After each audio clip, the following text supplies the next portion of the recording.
Hey everyone, it's Robert A, and thanks for joining us for our very first Radical Book Talk. 2020, I've been really excited about the books that I've been reading since we've been, quarantining under pandemic, and I've been really thinking about a way that I can actually share a lot of the information that um, I've learned in some of the books, talk to different people who've gotten different perspectives from the books, and really engage our audience around the conversation that we're having. So feel free to comment in the chat. Thanks for being here. I have two guests with us now. We're expecting one more. They'll introduce themselves in just a second. But I wanted to introduce the book to you before I introduce the guests. Tonight we'll be discussing the four agreements, particularly the first agreement. We're going to break this down into a four-part segment, simply because I think that the agreements are really important to discuss at length. And tonight's agreement is being impeccable with your words. So I'm going to call on Rudy first to introduce himself, and then we'll take the conversation from there. Thanks so much, Robert. It's really an honor and a privilege and a blessing to be here with you and our fellow panelists this afternoon to discuss this important topic and this really powerful book. It's a short read, but really so much in it. I'm just down the road in Central Maryland and really feel like so much of this book resonates throughout the different aspects of my life as an educator, as a coach, as a husband and a father and a friend. And so looking forward to discussing all of that this afternoon with you. Awesome. Thank you. And we have Dr. Stephanie Akoumany here with us as well. Hi, how are you? So good to be here today, Robert and Rudy, and just looking forward to the conversation. This book keeps coming up in my life over and over again, a very interesting transitions, and it was funny when you asked me to talk about it because it was the extra push I needed to keep moving through it. I loved it. I just always a big life event happened. But I think it's perfect. It's transformational, and if you're entering into the world of personal development, it only amplifies and solidifies what you've probably already been thinking. So it feels really good. So thanks for having me here. For sure. Thank you. And we have our next guest here, Paula. Paula, this is a time where we're just introducing ourselves, so you can give an introduction. Of course, I'm so sorry that I'm running late. I was confused with the link. Technology, 1 year into the pandemic, and I'm still struggling. But thank you. Thank you, everyone, for inviting me, and Rudy for inviting me. I've been in education for 10 years as a consultant, now as an entrepreneur. Rudy is one of our advisors for the company that we have, that is Edwell, which brings well-being to teachers. And these books resonate so much with our work and also with my personal life. So, I mean, I don't want to jump into the agreement, but truly it was a reflection to read it again. And I'm blessed to be here sharing this conversation with you guys. Thank you. And thanks for being here. And to anyone watching, if there's something that resonates with you that we talk about, feel free to comment in the chat section. We will be able to see it and reply. So before we begin, I just want to do a quick test of all the panelists, and it leads into our discussion. And that's called the Black Magic versus Pure Magic test. And so, we've all at some point in our lives read this book, but I guess at a point prior to that, we probably weren't aware of the magnitude of our words. And for our viewers, I'll explain what this test is in a second. But I just want each panelist, we'll start with Rudy, to share, has your life primarily been black magic or pure magic? And what revelations did you have that, caused some shift in your life? I appreciate that, Robert. And obviously a really big question, sounds very, very mystical. And I think different aspects of this book may strike people as being, somewhat mysterious. And I think while there is that aspect, and obviously there's a lot of spirituality embedded throughout the book and the content, I think one of the wonderful things as well is that it's also very practical. And when we talk about those different aspects and kind of types of magic, as the author puts it, there are things that he talks about that resonate through other cultures and through other important, scriptures that, for example, talk about how, dangerous it is and how, ill-advised it is to, for example, participate in gossip, and it seems like, a simple thing and a commonplace thing. And sometimes we even, in some ways talk bad about ourselves.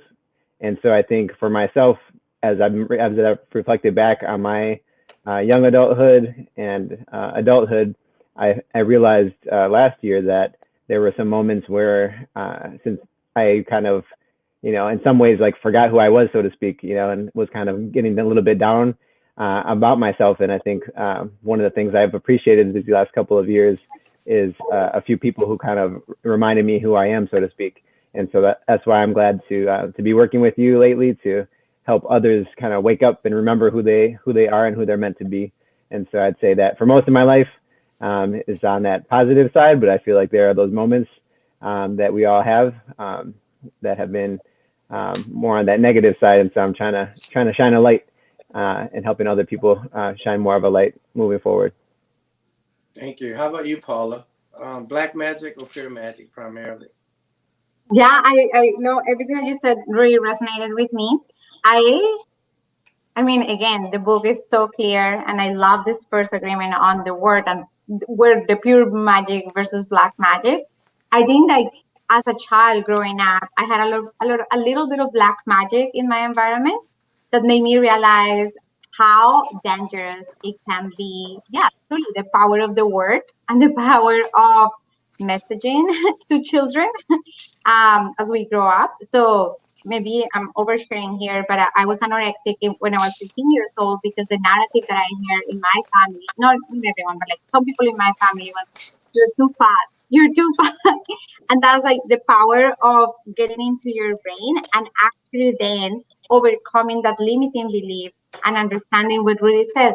You shouldn't don't engage in gossip, right? You shouldn't be careful with what you say because that can have a huge impact in the life of others. The same that some words had an impact on me. Most likely, the people that did it didn't even know. So I would say like a little bit of surrounded by black magic, and then able to shake it and then transform it into pure magic. Awesome. What about you, Steph? Definitely. In childhood, I was very lucky. I was very lucky. My mother worked hard to have pure magic because she had experienced so much black magic from her. Um, I'll say people around her here and there, just to keep her privacy, since I'm not going to tell her story. But she experienced it in different areas of her life, and so she always told me that she was very intentional about making sure that I had positivity in my life, despite the environment that I grew up in. So I saw other people experiencing a lot of that negativity, and it's funny to think about the idea of the phrase your mother's tongue. I definitely embodied my mother's tongue. Like she always spoke so much positivity into me that like I didn't even realize it just was literally coming in. And so when I really look back now about what I'm able to do on top of what I've learned, I just my purpose in life is literally to just speak and help people, as Rudy was saying, remember who they are. And it's funny, my daughter's watching Moana right now, and that movie's all about remembering who you are. Um, and yeah, I just think it's so important. It's literally the poison that you can either be poisoned with words or healed. And the last thing I'd say, I think the beautiful part about this black magic and pure magic is that somebody can have so much black magic in their life for a very long time and not know it, and just get a little sprinkle of pure and work their way up and be healed. I think that just shows the power of the human spirit. Awesome, Steph. Thank you. So for our viewers, I had to ask that question first just to make sure everybody read the book. And but black magic and pure magic in the book resembles basically how you use your words. Are you using your words to essentially cast a spell, if you will, or release someone from a spell? And I thought that was really profound because it goes into depth about even self-talk. And for me, so I actually in 2019 hired Stephanie. She's a life coach. I hired her as my life coach.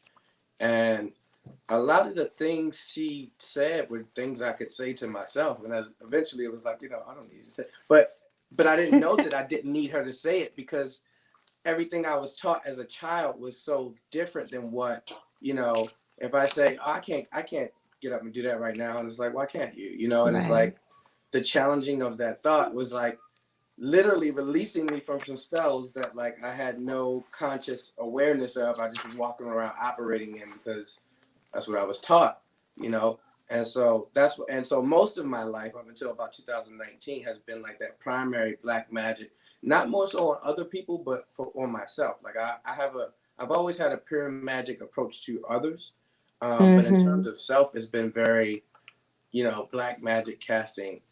So I wanted to see where you all were on that, and to push the conversation forward. How you use your words is essentially what this agreement is about, and the notion of being impeccable with your word is from the sense of knowing how your words affect you. And I thought this was an interesting perspective because a lot of times we focus on how our words impact others. We focus on how people decode the messages that we send to them, or how even they will receive it or feel about it. But really, for the last year, and I'm a public speaker and I love words in general, I'm a writer as well. So I always strive to be impeccable with my word for others, right? And to hear this perspective of the ultimate goal is for yourself and have it broken down that way was really impactful for me. Was it anybody else that shared that relation to the impeccability and why it's important? I would love to speak on that, because for me, it's really big because I think so many people, no matter what their religious stance, they go around thinking that about sins, like, you know, the Ten Commandments, and pick your choice from whichever religion. But I think that despite, well, no matter what someone's religion is, this is very helpful because for me, it shows that, for me personally, as a very like free spirit, that the main sin, and for me, the only sin that I need to worry about is this, because if I'm betraying myself and my higher self, the self that knows the difference between like when I'm gonna intentionally hurt somebody or if it has to happen to save myself, right? And this is a tricky because we can't even say like the difference between right and wrong because that's different in every context. And this pandemic has really shown us that you may have had family that you've had to cut off because they're bringing too much black magic in your space, right? And so how do you do the right thing? What is the right thing here? And for me, it's always had to be, I have to be intentional about my words and my actions because I used to be a people pleaser, like really, really bad people pleaser. And so am I going to sacrifice myself in the way that I can't even heal back from? Or are we going to sacrifice ourselves in small ways? Because if you think about from the role of a parent, there is some self-sacrifice that you put your body and your mind on the line every day for someone else. But am I doing it in a way that's equitable to that person and to myself? The last thing I would like to say, along the lines of self-esteem, there's a big concept of self-betrayal, and I think this links very well to that. That if I am betraying myself, so that I can receive the highest good and give the highest good, then I cannot, like, I must be impeccable with my word to myself. Like, make a plan, follow it through. If I don't get all the pieces right, regroup and figure out what I can do better to improve next time. There is no such thing as failure if I follow through with my plan for myself. That's awesome. That's awesome, and thank you for sharing that. Did anybody else want to add? I'd like to. I think when people see the four agreements, like in a snapshot version, and they see be impeccable with your word, they automatically make some assumptions about, oh, that means that you should be a person of integrity and you should, you know, follow through on what you say you're going to do. And that's all true. But I think this conversation already so far has reflected how important it is to be impeccable with the words that you're saying out loud about yourself, but also like we've been talking about internally. And I like the phrase that Paula used earlier about the limiting beliefs, because I think so often, you know, people will make really, really, you know, subtle comments about themselves, and they don't realize that they're reinforcing and kind of owning these little negative thoughts about themselves, like, oh, I can't do this. Oh, I'm, you know, I'm a procrastinator, or I'm a, I just, that's just something I can't do. I'm not good at math or whatever it might be. So many different things that I feel like, again, in terms of like this book resonating with other, other faiths, the spiritual beliefs, in the Bible, one of the lessons that's connected to this is like take captive every thought.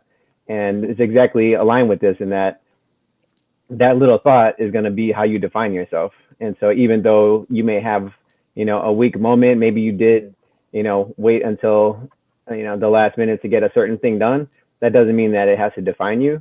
And I think for myself, now I have 3 teenage sons. And so in addition to being, an educator and a coach, now also being a father, it's like, even just yesterday, I had a talk with one of my sons about the fact that, he had a little bit of a setback, and I could see he was kind of defining himself around that. And I had to clarify to him, like, hey, that's one little thing, one little mistake. That's not how I see you. Like, look at the rest of your life and all the things that you've done and all the things that you're going to be doing. Like, that's just one little thing. That's not who you are. And so, we have to realize that that's, the case for all of us. Like, we all are going to make mistakes because we're human, but that doesn't mean that that's going to define our future or even our past. So it's just really, that's an aspect of mindfulness that I think sometimes people don't keep in mind, is that, you have to process and really almost think of it as like a bit of a factory. I think that was one of the things that helped me early on when I was in, I think it was 9th grade, 10th grade, I guess. I heard a talk that really was influential to me, where, as a local newscaster, and he was saying, think of your, brain as a computer, and as that information is coming in, you have to filter.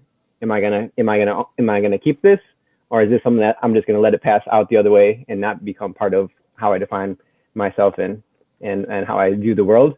And I really took that to heart, and I do feel like, I have been able to reflect on some of those things. And again, even if it's people sometimes that are close to you that will say, hurtful things, there's other arguments that kind of get on some of this, but, it's like, take a look at it, reflect on it, and realize, maybe that's not true.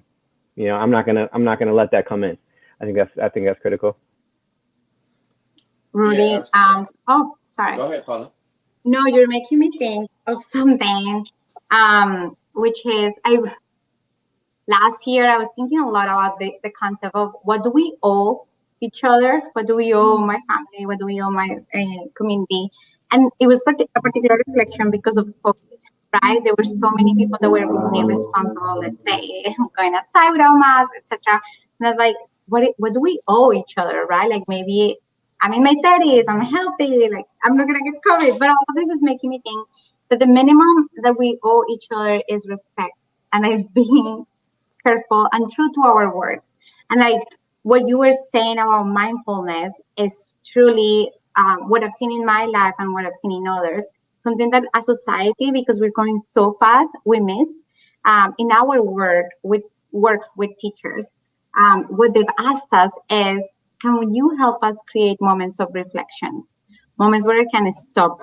What you're saying, Rudy, distill down everything that is going on, and then I can react, because I've been on, reaction mode for the past 12 months. And now I'm doing things that are not aligned to my purpose, that are not aligned to my values. So it makes me remember a lot of, hey, what do we owe each other? We owe respect. We owe value each other. How do we do that? Let's pause. Let's think what we're doing. Let's filter, because not everything that goes through our mind are things that we need to communicate. And sometimes we do, and we need to own that and be responsible for our words and our acts, right? And if something comes out, it's okay to be humble, and it's okay to say, hey, I didn't think about it, I'm so sorry, because that can change the life of a person in so many ways. Saying, hey, it was an instance, as you said, Rudy, it's not permanent. What happened to your son, it's not pervasive, it's not always going to happen, right? So, hey, it happened once. I'm sorry, I said something once that I didn't mean to, and I apologize for that. That can create a huge difference. So anyways, thinking a lot about like reflection before we speak, and truly the impact that can cause in others. Yeah, that's awesome, and that actually leads right into the next portion of the conversation. I want to kind of dive into the neuroscience of it all, simply because I have enough nerds on the call to do it, and also I think it's really important because the book breaks down the very important fact that humans are the only species on planet that have speech, that can communicate by word. You know, peacocks, when they want to mate, they have to do a dance, you know, to communicate that type, you know, animal, whatever they need, they have to have some adaptive form of communication to be able to survive. And so for me, that makes the word that much more powerful, but that much more, I guess, careful to watch. So Rudy and I were having a conversation about um, how difficult it may be sometimes in circles to admit that I don't think I have a weakness, right? And that comes down to the impeccable nature of word. Do I have areas of growth? Absolutely. You know, are there things that I am pushing for in my own life that I you know, tons of thousands of people would be satisfied for me, but I'm not? Absolutely. But do I have a weakness in me? No. You know, and it comes down to the impeccableness of that word, because when I hear it, my brain has to do something with it. It's just like saying I can't. When you say I can't, your brain shuts down thinking because you've already given it the answer. But if you say how can I, it starts to compute ways to make that happen. And so when you speak the words that you truly intend for your life, your brain has to do something with that. You know, it has to try to make that true. Just like when you say the negative things, it has to reinforce those things. And so I just wanted to open that up a bit, Rudy, because I know particularly, you know, you've done a lot of work around neuroscience and the brain, just in studying it, and what your thoughts were on that. You guys can jump in wherever you want. Yeah, actually, I think, Stephanie, why don't you start out? Oh, you sure? Okay, thanks, Rudy. Well, I'm really excited about this. I'm really happy to talk about this because neuroscience is definitely an area that I'm really interested in. I think it's fascinating. The first thing I would say is this is so important because the goal of my organization, Bloom, is to figure out what can it mean to be human. So with that, we need to understand like how our minds and bodies working in sync, and like we're just kind of walking around and we don't know. It's like no judgment at all, just like, myself included. We're walking around not knowing like the type of like how the car is built, right? Thinking about our body as this vehicle. And I'm really excited that we can push this conversation forward.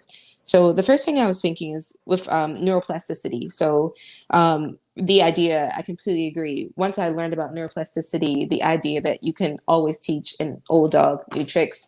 Your brain is always building new neural connections and allowing you to do new things. Your body is changing, your mind is changing. But the beautiful part that I would push anyone listening is to think about the connection between like you have an idea, like something happens, right?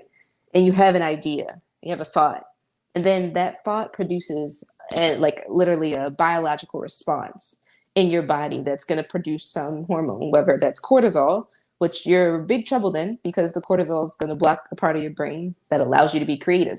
And now, if you don't recognize that that's happening and know that on a physiological level, like your thoughts can biologically work against you, but that through the power of the word and through the power of the mind, that we can center ourselves again and say, that thought isn't really helpful right now.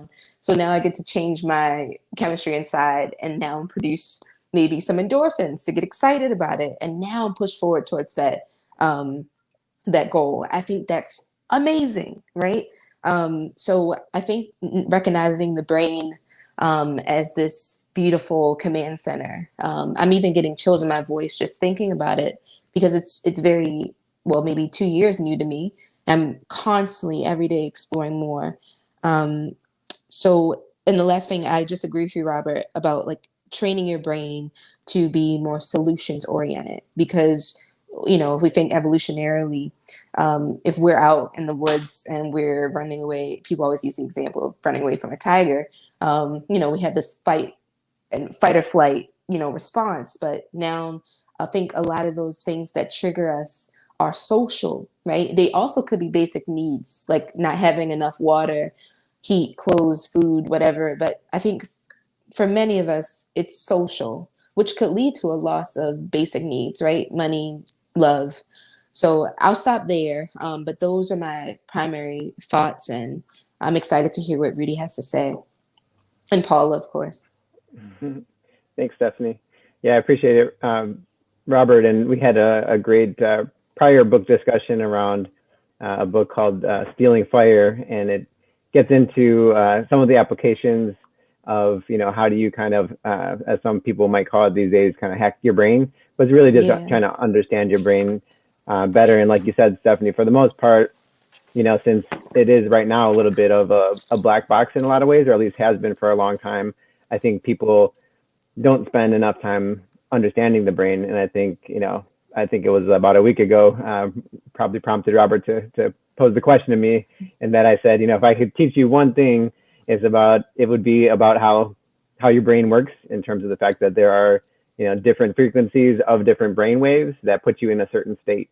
And if you can kind of understand a little bit of that science, and then realize, there are some ways to actually shift and downshift and get yourself in a more optimal state, that's going to do you good, and it's going to do everyone around you some good, not only in the short term, but in the long term. And so, when we're moving around and making decisions as we normally would, our brain is doing some things in terms of decision making called executive functioning. And it's interesting because, in a lot of the work that's being done now in the inner city, and I myself, grew up in the inner city, did most of my education work in the inner cities or in the large cities. And a lot of folks are kind of saying, well, young children in the inner city, they need help learning how to do executive functioning and being able to kind of, get that cortisol that Stephanie was talking about under control, and being able to stop and think and make these decisions. But the interesting part is that sometimes the human brain overthinks things. And I think that's a lot of the problem for a lot of us as adults, is that we start to think of all the ways that things could go wrong, and all the possible negative things that could happen, and all the dangers. Mm-hmm. And like Stephanie alluded to, in terms of survival, in most circumstances, that can be a good thing. You don't want to put yourself at risk. But on the other hand, if you want to live your potential and, do big things in your life, you do have to take some risk. And so some risk is good. And you have to be optimistic and be hopeful to be able to, take those risks.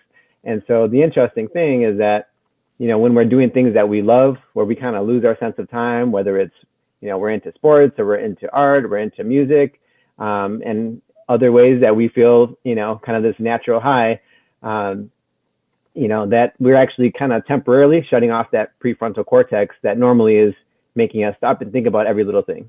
And when we shut that off and we feel more connected to the rest of the world, we're not so obsessed with every little thing about ourselves, and we're less self-conscious, we're actually more free and more like we were as a child, just playing out in the world. And it's really important to understand for yourself, what does your environment need to look like? What do the circumstances need to look like? What does your life need to look like to be in that state more often, so that you can be your free natural self? And so in terms of, again, kind of trying to find out who you are and who you could be, I feel like the brain science will help lead you there. Mm-hmm. I want to make a comment, a non-scientific one, because I know nothing about the brain. But something that I've learned, I know some things, but nothing scientific about the brain. But something that I've learned is lately is also the power of reframing. And I think both Dr. Stephanie and Rudy, you mentioned this, and what is it that we tell ourselves, right? And I always go back to this idea of the limiting beliefs, because I am the first one that is reinforcing those limiting beliefs. I am the first one who can change them. Mm-hmm.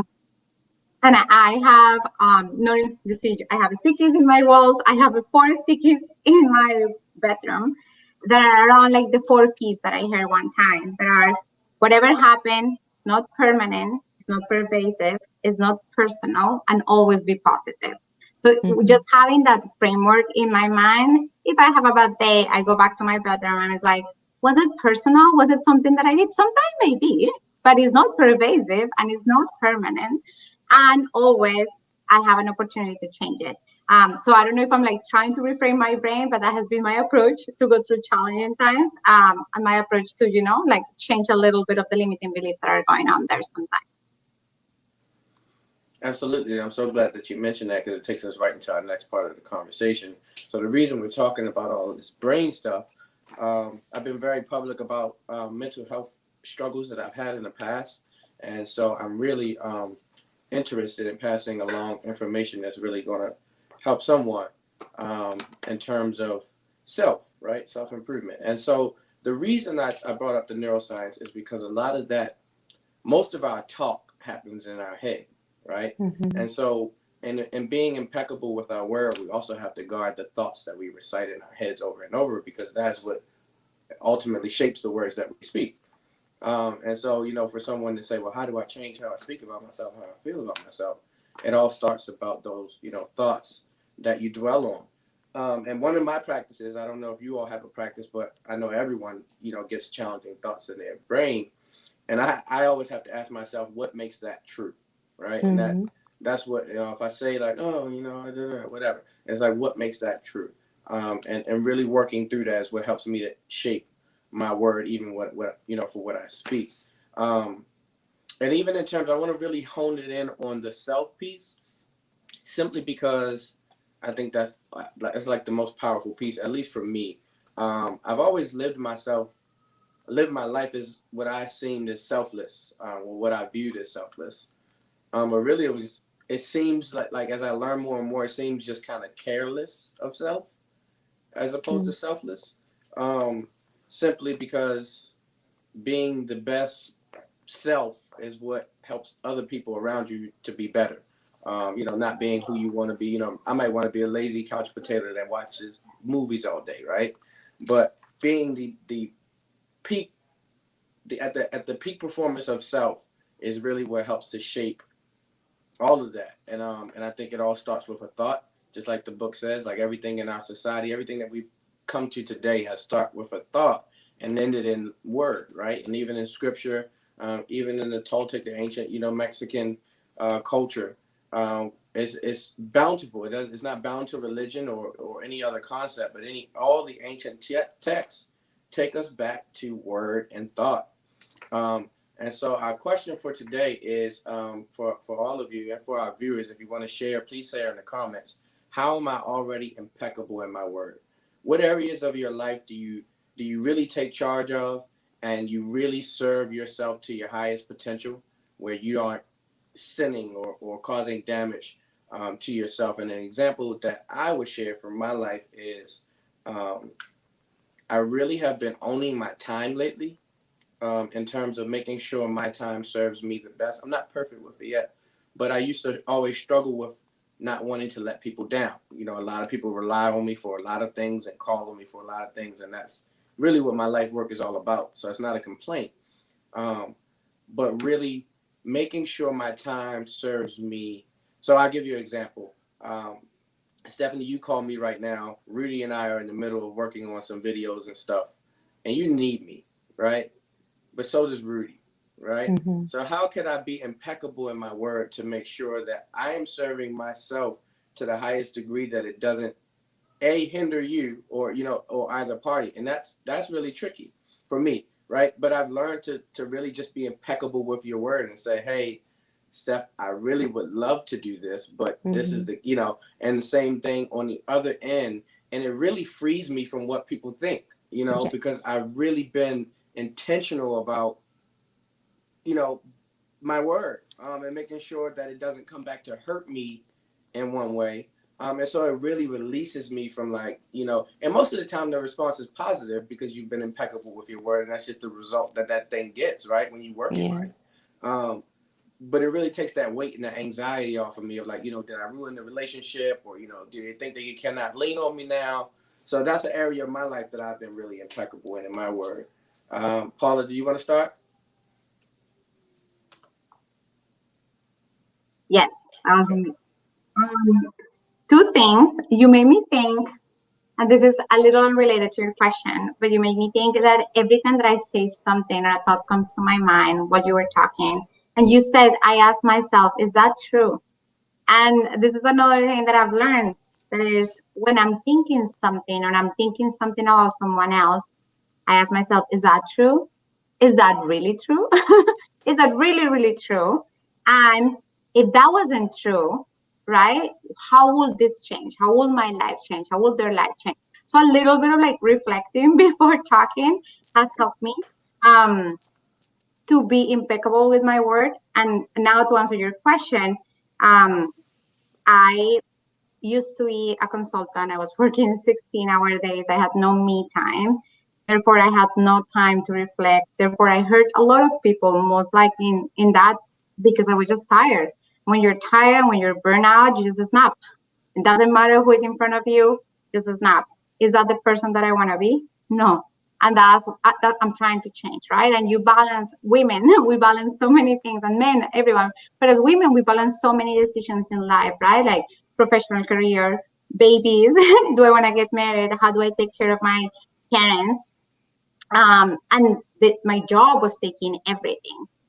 So part of being impeccable with my word meant for me that I needed to change my life, and I needed to find what everyone talks about, right? Life work balance.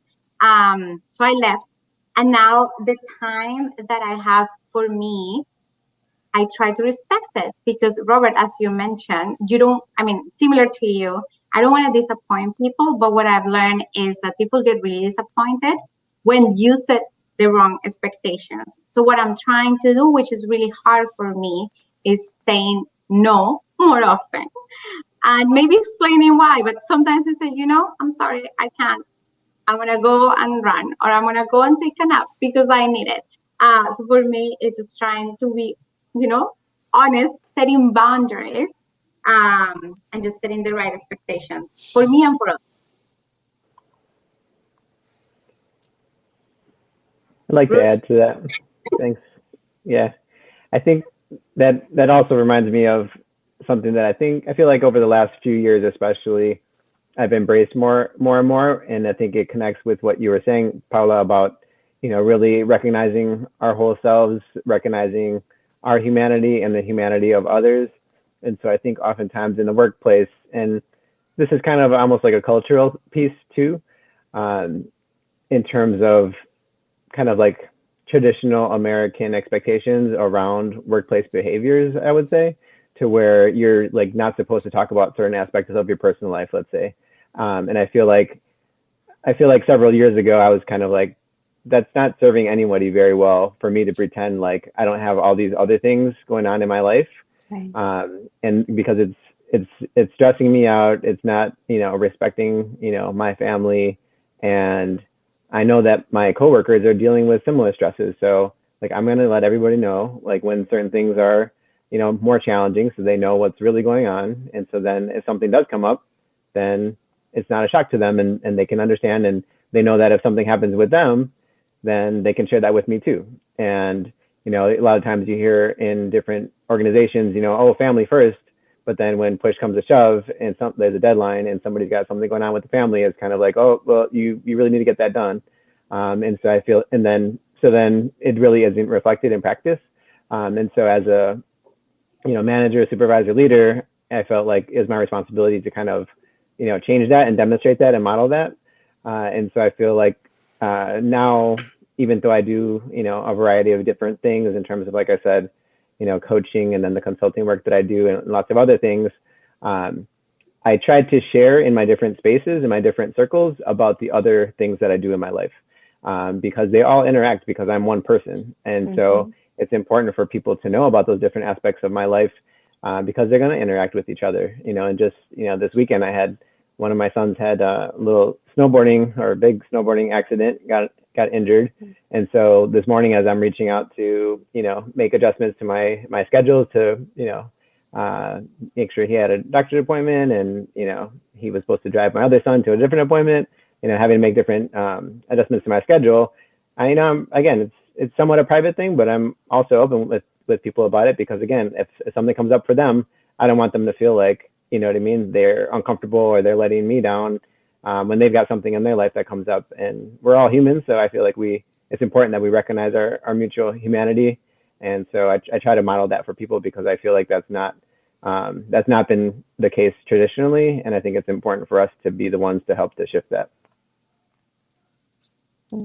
I'd just quickly say I completely agree. I think that there are a lot of people suffering in silence, and it's been interesting over the past. I've been on Facebook since 2006.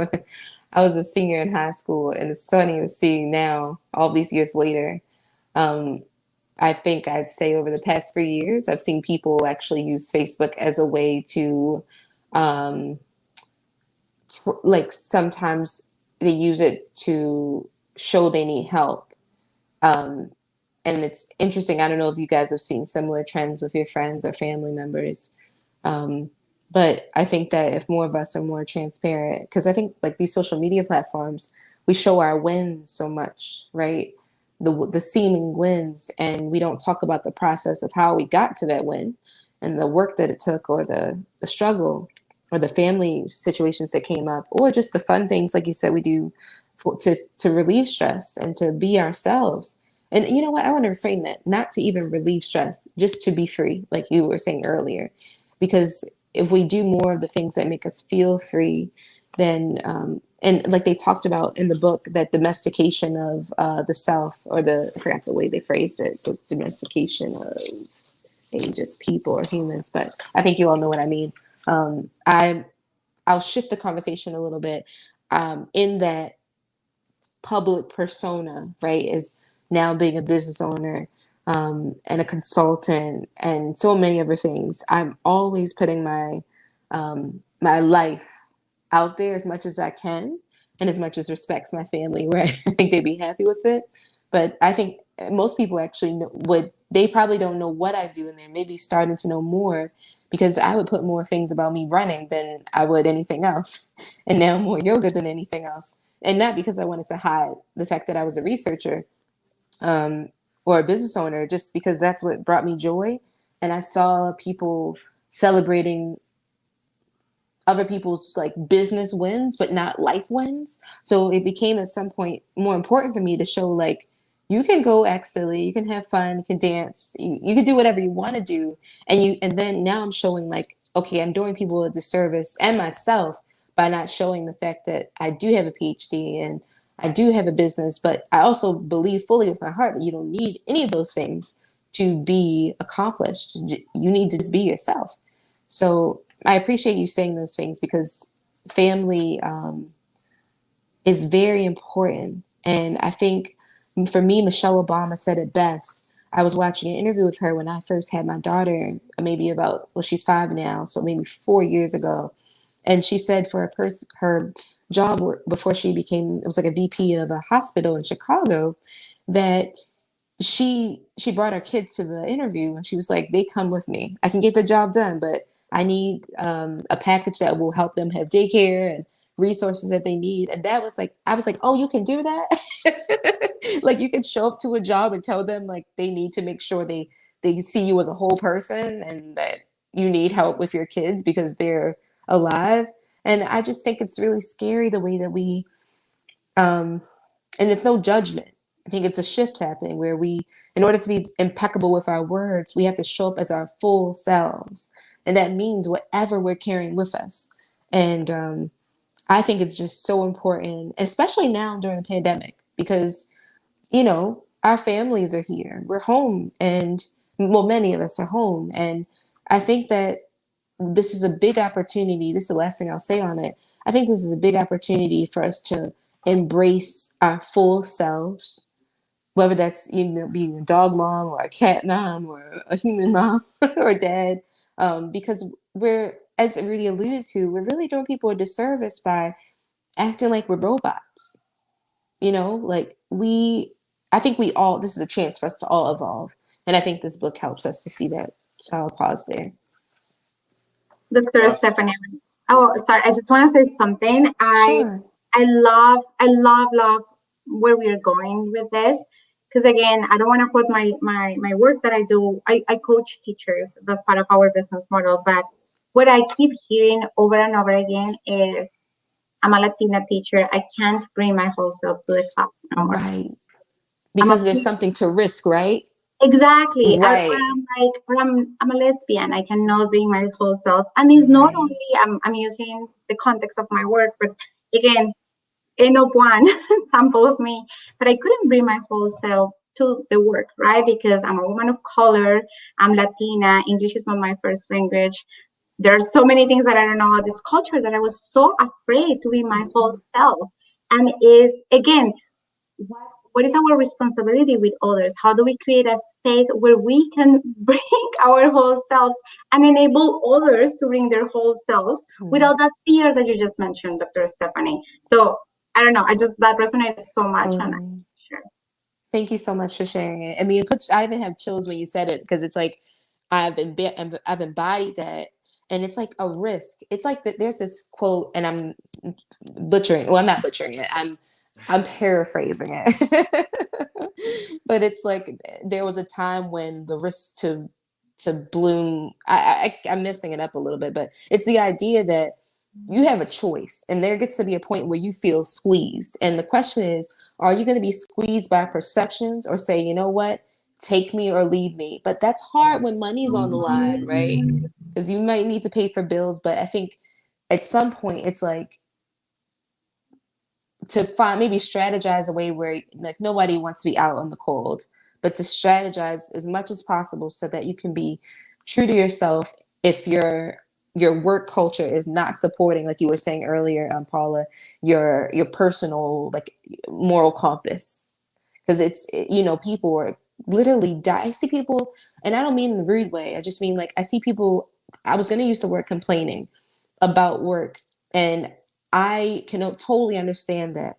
And I think that the way to like move forward is to say, what are my skills? What are my talents? What do I love?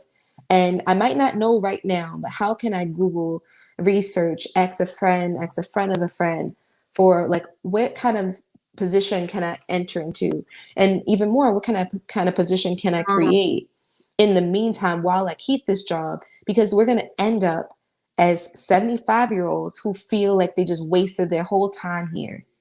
And that is not knowing. And it's because like we don't know that we are light. We don't know that like we are gods, we are goddesses, we are divine, and that we can't give people that power over us. And so I appreciate this network because I know all of us are doing that work to show people, like, light a path and let them choose which way they go. But I think because the path hasn't been lit, people just don't even know they have options. So yeah. Thank you for that. Paul, did you have something Thank to you. add? I can continue going on this topic, but